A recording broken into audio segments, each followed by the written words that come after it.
शुक्रिया जी, हमने यहाँ पे जिनाह कन्वेंशन सेंटर में, क्योंकि ये बहुत क्लोज है रेड जोन के और वेन्यू के, तो जर्नलिस्ट को दिक्कत ना हो, स्पेशली जो फॉरेन जर्नलिस्ट आ रहे हैं या दोनों डेलीगेशन के साथ आ रहे हैं, तो उनके लिए एक मीडिया फैसिलिटेशन सेंटर इस्टेब्लिश किया है, जहाँ पर हम जर्नलिस्ट को तमाम सहूलियात देंगे।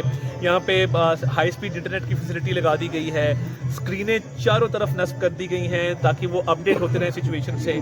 पाकिस्तान टीवी का पीछे आप देख रहे हैं, नशरियात आ रही हैं, तो उनको यहाँ पे under one roof business centre, computers, work station, printers, तमाम तर सहूलियात जो उनको चाहिए होंगी अपने फ़राइज़ को सरअंजाम देने के लिए, वो तमाम तर सहूलियात अंडर वन रूफ यहाँ पे जो है वो इस्लामाबाद। हम मीडिया फैसिलिटेशन सेंटर की बात कर रहे हैं, तो यहाँ पे हमने मीडिया को वेलकम करने के लिए और तमाम तर इंतजाम कर लिए हैं और हर तरह का इंतजाम यहाँ पे किया गया। और जिस तरह आज सुबह डिप्टी प्राइम मिनिस्टर ने आज ट्वीट किया था कि ईरान और यूएस के जो जर्नलिस्ट हैं उनको वीज़ा ऑन अराइवल मिलेगा।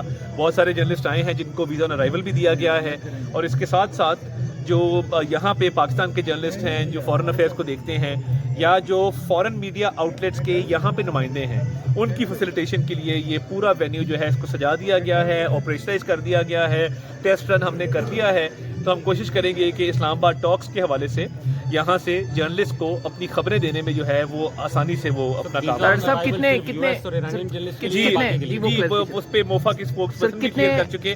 वीज़ा ऑन अराइवल जो है वो ईरान और यूएस के जर्नलिस्ट के लिए है। जो वीज़ा अप्लाई किया गया था वो तकरीबन 100+ जर्नलिस्ट ने किया था, उसमें से तकरीबन जो है वो 69 जर्नलिस्ट को वीज़ा जो है वो इशू भी कर दिया गया। और दुनिया के मुख्तलिफ ममालिक से जर्नलिस्ट आए हैं, चाइना से, जापान से, कोरिया से, जर्मनी से, और ऑब्वियसली ईरान और यूएस से तो बहुत सारे जर्नलिस्ट ऐसे आ रहे हैं, और कुछ जर्नलिस्ट जो हैं वो दोनों डेलीगेशंस की भी हमरा आएंगे। तो ये सेक्टर और इंडियन मीडिया इसको जो रंग देने की कोशिश कर रहा था और उसको मायूसी का सामना करना पड़ा, और एक जानिब पूरी दुनिया के सहाफ़ी जो हैं यहाँ पर पहुँच रहे हैं और इस सारे मामले को कवर करेंगे, इस पर क्या कहेंगे? नो कमेंट, बिकॉज हमारा उनसे कोई मुकाबला नहीं है। अल्हम्दुलिल्लाह हमारी एक अपनी फॉरेन पॉलिसी है, डिस्टिंक्ट फॉरेन पॉलिसी है, अकॉम्प्लिश्ड है, अल्लाह ताला का शुक्र अदा करते हैं। तो बस कोशिश यही है कि ये जहाँ पे जर्नलिस्ट को किसी किस्म की कोई दिक्कत नहीं, they will be no talk on the content.